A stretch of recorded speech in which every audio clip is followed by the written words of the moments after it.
Perkenalkan, nama saya Opini Kazananti.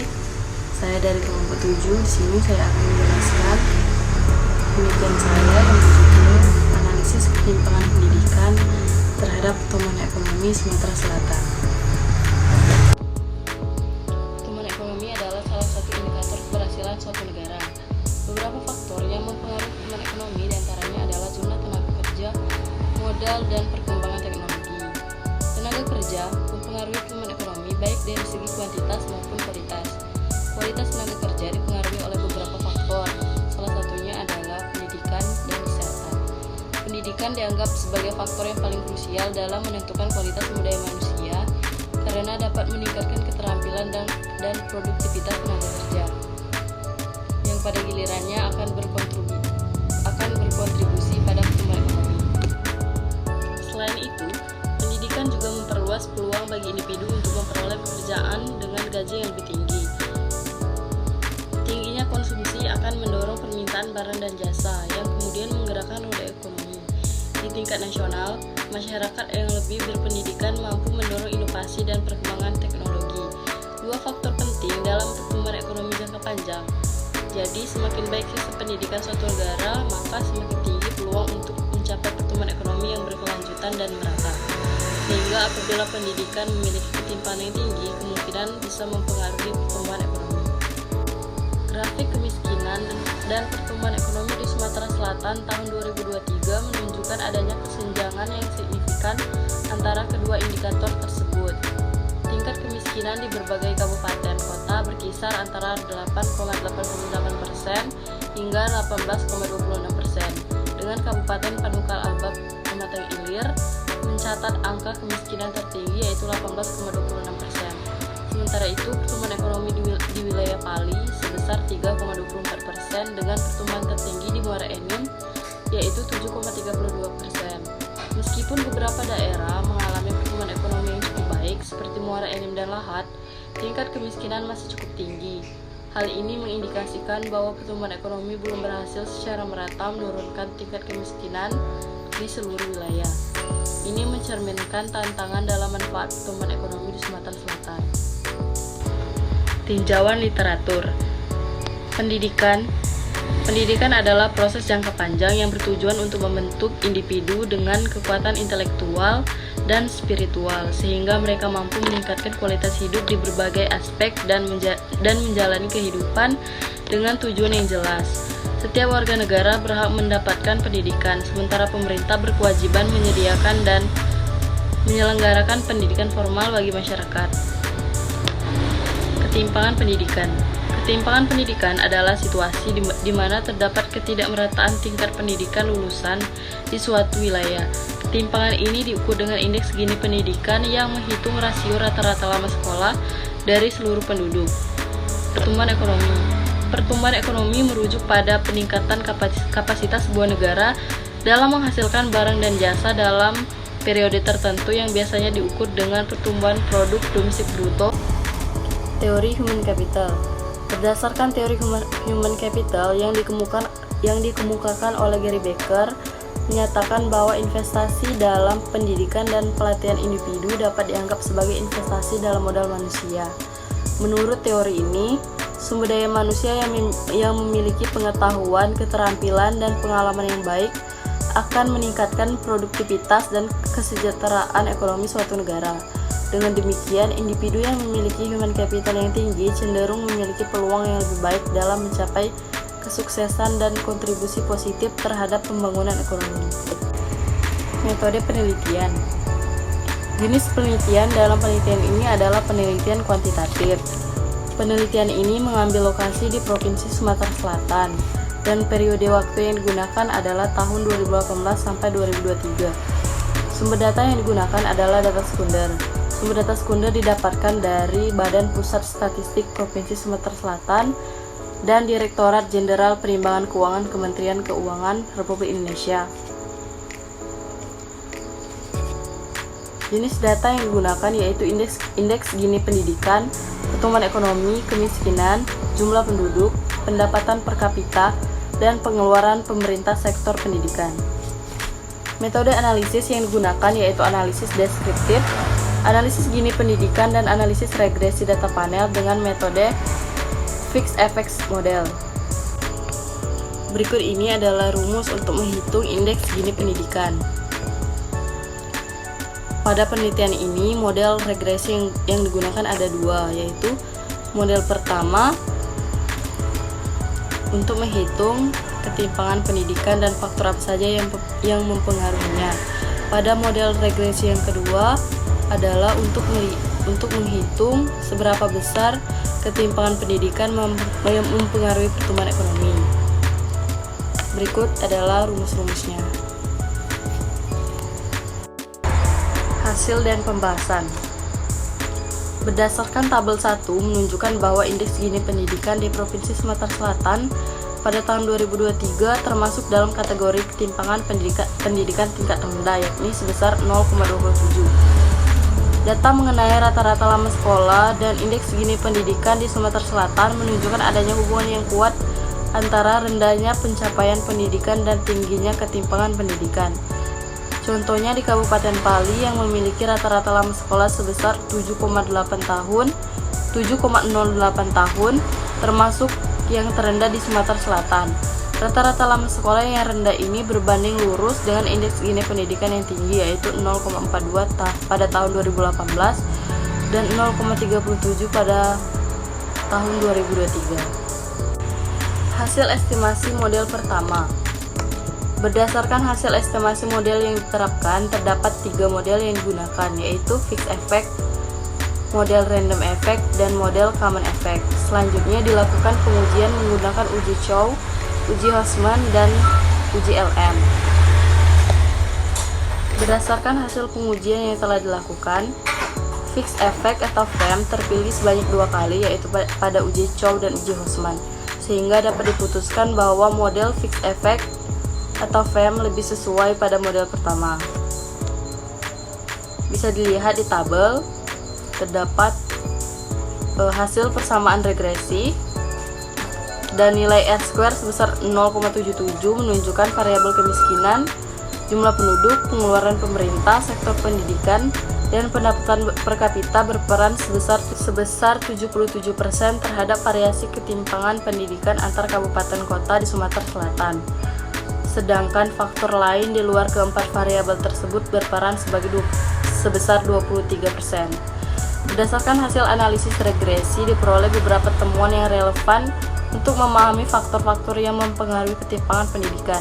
Secara keseluruhan, terdapat 4 variabel independen yang diuji, yaitu kemiskinan, jumlah penduduk, belanja pendidikan, dan pendapatan per kapita. Hasilnya adalah sebagai berikut. Yang pertama, pengaruh kemiskinan terhadap ketimpangan pendidikan.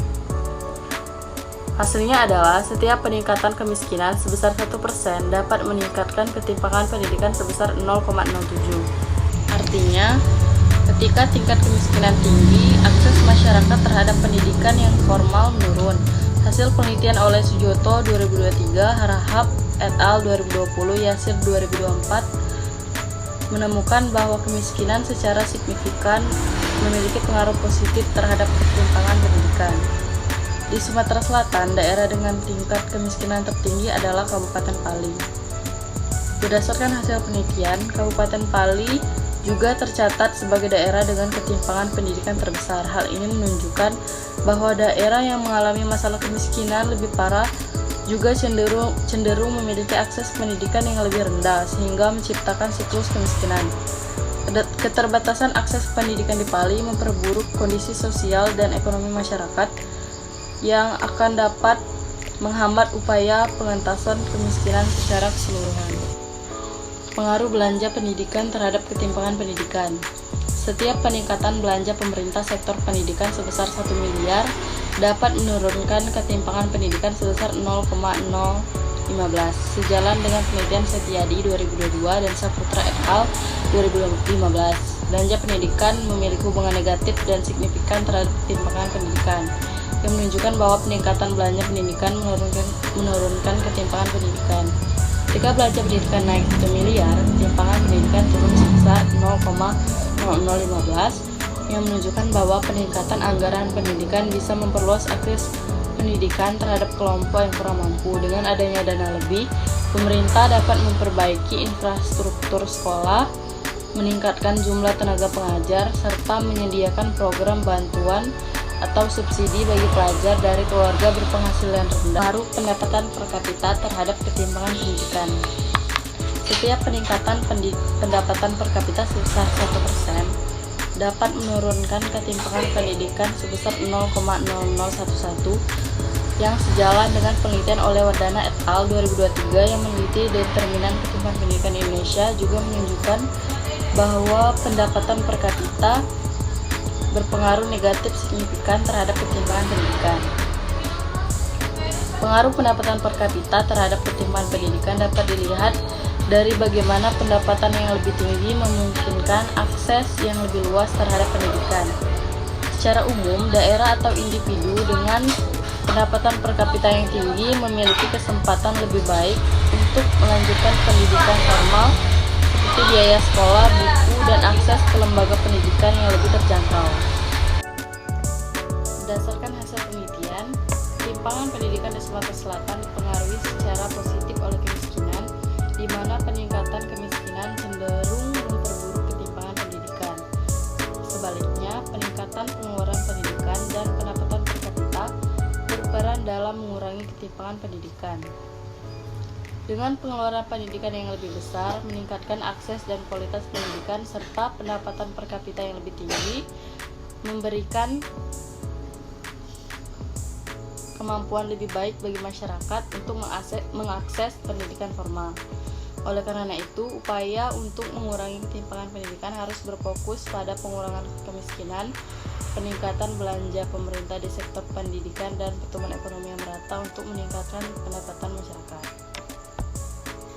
Baiklah, izin bertanya untuk Saudari Olvi. Apa saja faktor-faktor yang menyebabkan ketimpangan pendidikan di Provinsi Sumatera Selatan dan bagaimana faktor-faktor tersebut berdampak pada pertumbuhan ekonomi? Terima kasih. Terima kasih kepada Olvi yang sudah memaparkan hasil penelitiannya. Izinkan saya untuk bertanya, apa urgensi dari penelitian Anda? Boleh tolong dijelaskan? Terima kasih. Baiklah, terima kasih kepada Saudara Olvi. Saya izin bertanya, berdasarkan penjelasan yang Anda paparkan, jelaskan faktor utama penyebab ketimpangan pendidikan di Provinsi Sumatera Selatan. Terima kasih. Baiklah, di sini saya akan menjawab pertanyaan dari Saudari Nesa. Apa saja faktor-faktor yang menyebabkan ketimpangan pendidikan di Provinsi Sumatera Selatan dan bagaimana faktor tersebut berdampak pada pertumbuhan ekonomi? Faktor-faktor yang menyebabkan ketimpangan pendidikan di Provinsi Sumatera Selatan meliputi kemiskinan. Kemiskinan berkontribusi positif terhadap ketimpangan pendidikan. Masyarakat yang hidup dalam kemiskinan seringkali tidak memiliki akses yang memadai ke pendidikan, yang mengakibatkan rendahnya partisipasi pendidikan dan kualitas pendidikan yang diterima. Hal ini menghambat pengembangan sumber daya manusia yang berkualitas, yang pada gilirannya berdampak negatif pada pertumbuhan ekonomi. Yang kedua, belanja pendidikan. Rendahnya belanja pendidikan di sektor pendidikan dapat memperburuk ketimpangan pendidikan. Daerah yang memiliki alokasi anggaran pendidikan yang rendah cenderung memiliki fasilitas pendidikan yang kurang memadai dan kualitas pengajaran yang rendah. Ini mengakibatkan kesenjangan dalam akses dan kualitas pendidikan yang berdampak pada kemampuan individu untuk berkontribusi secara produktif dalam ekonomi. Yang ketiga, pendapatan per kapita. Pendapatan per kapita yang rendah di suatu daerah akan memperburuk ketimpangan pendidikan. Masyarakat dengan pendapatan yang lebih rendah memiliki keterbatasan dalam mengakses pendidikan berkualitas sehingga mengurangi peluang mereka untuk memperoleh keterampilan dan pengetahuan yang diperlukan untuk bersaing di pasar kerja. Hal ini mengakibatkan produktivitas yang lebih rendah dan pertumbuhan ekonomi yang terhambat. Dampak dari faktor-faktor tersebut terhadap pertumbuhan ekonomi adalah itu yang pertama, pengurangan produktivitas. Ketimpangan pendidikan mengakibatkan kurangnya tenaga kerja yang terampil yang berdampak pada produktivitas ekonomi. Daerah dengan ketimpangan pendidikan yang tinggi cenderung memiliki produktivitas yang lebih rendah karena tidak semua individu memiliki peluang yang sama untuk memperoleh keterampilan yang dibutuhkan. Yang kedua, pertumbuhan ekonomi yang terhambat. Penelitian menunjukkan bahwa peningkatan ketimpangan pendidikan dapat menurunkan pertumbuhan ekonomi. Setiap peningkatan ketimpangan pendidikan sebesar 0,1 dapat menurunkan pertumbuhan ekonomi sebesar 0,022. Ini menunjukkan bahwa ketimpangan pendidikan yang tinggi menghambat potensi ekonomi suatu daerah. Dengan demikian, penting untuk mengatasi ketimpangan pendidikan agar pertumbuhan ekonomi dapat berjalan secara inklusif dan berkelanjutan. Pertanyaan dari Mai, terima kasih atas pertanyaannya. Urgensi dari penelitian ini terletak pada pentingnya memahami dan mengatasi ketimpangan pendidikan di Provinsi Sumatera Selatan yang dapat berdampak signifikan terhadap pertumbuhan ekonomi dan kesejahteraan masyarakat. Ketimpangan pendidikan dapat memperburuk siklus kemiskinan dan menghambat mobilitas sosial, sehingga penelitian ini diharapkan dapat memberikan wawasan yang mendalam mengenai faktor-faktor yang mempengaruhi ketimpangan pendidikan dan bagaimana hal tersebut berhubungan dengan pertumbuhan ekonomi. Dengan demikian, hasil penelitian ini dapat menjadi dasar pengambilan kebijakan yang lebih efektif dalam meningkatkan akses dan kualitas pendidikan, serta mendorong pertumbuhan ekonomi yang inklusif di daerah tersebut. Baiklah, di sini saya akan menjawab pertanyaan dari saudara Yuvita, yang mana pertanyaannya berdasarkan hasil penelitian, apa faktor utama penyebab ketimpangan pendidikan di Provinsi Sumatera Selatan? Penyebab ketimpangan pendidikan di Provinsi Sumatera Selatan meliputi yang pertama, kemiskinan. Kemiskinan berpengaruh positif terhadap ketimpangan pendidikan. Masyarakat dengan pendapatan rendah seringkali menghadapi hambatan untuk mengakses pendidikan, seperti kebutuhan untuk bekerja sejak dini dan kurangnya sarana pendidikan yang memadai. Yang kedua, belanja pendidikan. Belanja pemerintah di sektor pendidikan berperan penting dalam mengurangi ketimpangan pendidikan. Peningkatan belanja pendidikan dapat meningkatkan akses dan kualitas pendidikan, sehingga membantu mengurangi kesenjangan antara daerah kaya dan miskin. Sebaliknya, daerah dengan belanja pendidikan yang rendah cenderung mengalami ketimpangan yang lebih besar. Yang ketiga, pendapatan per kapita. Pendapatan per kapita yang lebih tinggi berkontribusi pada pengurangan ketimpangan pendidikan. Masyarakat dengan pendapatan yang lebih baik memiliki kemampuan yang lebih untuk mengakses pendidikan formal dan sumber daya pendidikan yang lebih baik, sehingga mengurangi kesenjangan pendidikan di antara kelompok masyarakat.